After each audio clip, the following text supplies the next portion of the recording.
పటాలు రాయడము అంటే బట్ట మీద ఉన్నాయి, తర్వాత వెదురు అది పెయింటింగ్ లో ఉన్నాయి, అట్లానే తాళపత్రాల మీద కూడా ఉన్నట్టుగా బొమ్మలు ఉన్నాయి. బొమ్మ అంటే ఈ వీటి ప్రాధాన్యత ఏంటి?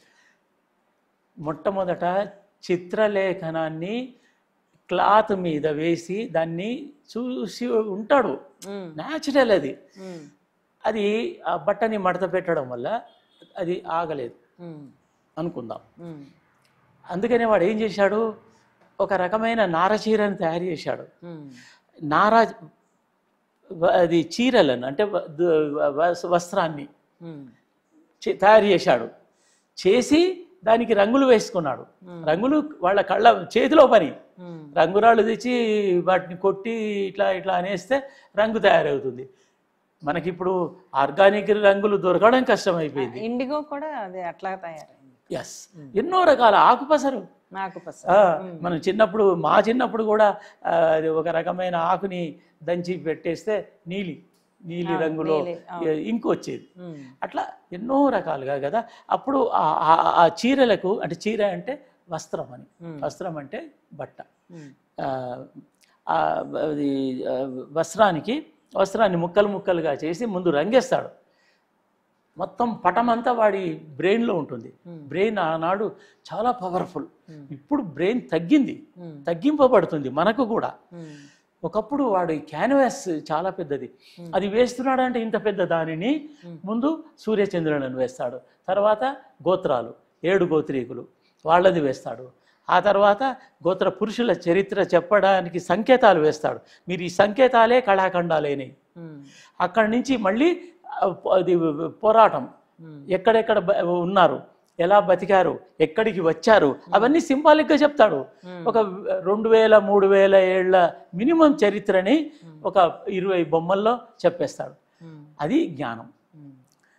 అప్పుడు అక్కడ ఈ బొమ్మలు, ఇది రంగులతో కూడిన మానవులు, వాళ్ళు ప్రేమించే జంతువులు, వాళ్ళని దాడి చేసే జంతువులని పోరాడినట్లుగా రకరకాలవి వేసి ఎట్లా సర్వైవ్ అయ్యారనేది కింది వరకు తీసుకొస్తాడు.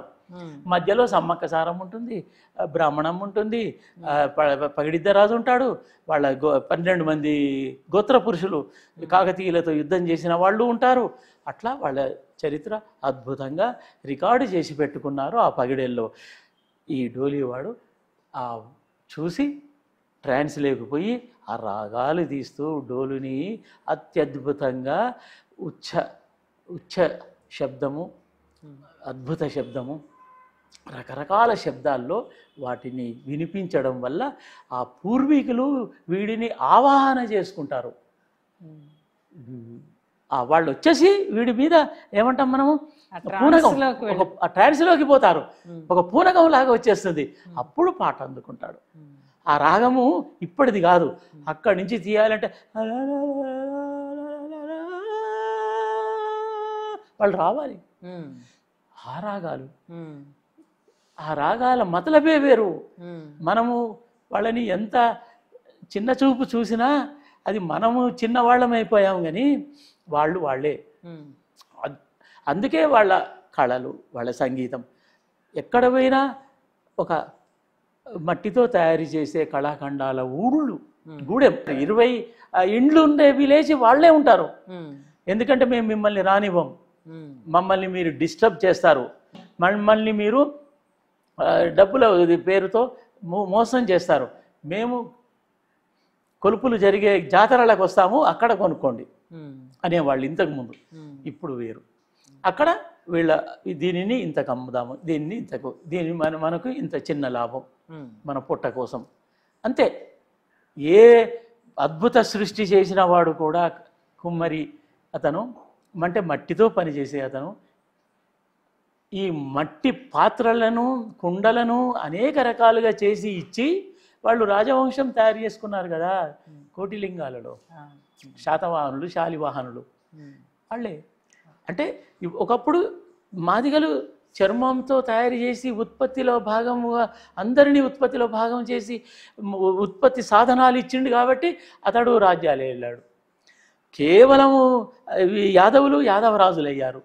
అట్లా ఒక్కొక్క చోట ఒక్కొక్క దగ్గరగా రాజ్యాలు ఏలారు. కానీ ఈ చరిత్రగా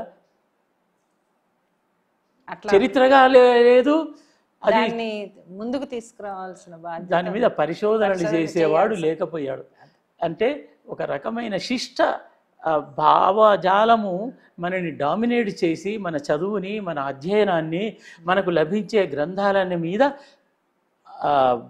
ఇది పెట్టారు నిషేధాలు. ఏవి పాపులర్గా రావాలో అవే.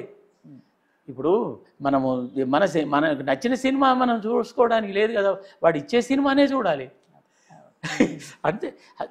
ఇంపోజ్డ్ కల్చరే, ఇంపోజ్డ్ చరిత్ర భావజాలం వల్ల మనము అనేక వస్తుజాలాన్ని, అనేక జ్ఞాన పాయలని విస్మరించాం. కానీ ఇప్పటికీ కూడా వాళ్ళు తయారు చేసుకునే నూనె పరికరాలు, ఆ నూనె తీసిన దానిని పెట్టే పాత్రలు, పవిత్ర జలాన్ని ఎన్ని రకాలుగా ఎన్ని పాత్రల్లో పెడతారంటే మనం ఊహించలేము. వాళ్ళు గోదావరికి పోయి నీళ్లు తెస్తారండి స్త్రీలు పురుషులు కలిసి. ఆ జలం వచ్చినాక ఇంటింటికి పెడితే ఆ పవిత్ర పాత్రలో పెట్టాలి, ఉత్తగా ప్లాస్టిక్ దాంట్లో పెట్టకూడదు. ఈనాటికి గోండులు, ఆ గోండులకు ఆ పాత్రలు చేసేవాళ్ళు ఒక ప్రత్యేకతగా ఓజాలు అంటారు. ఆ ఓజాల ఇప్పుడు వాళ్ళు చేసే వస్తువులు హరప్పా సింధు నాగరికతల ప్రతిరూపాలు. అంటే వాళ్ళ చరిత్ర క్యారీ చేస్తున్నారు, వస్తువును కూడా క్యారీ చేస్తున్నారు, డిజైన్ని క్యారీ చేస్తున్నారు. అది అందువల్ల అభిమానం.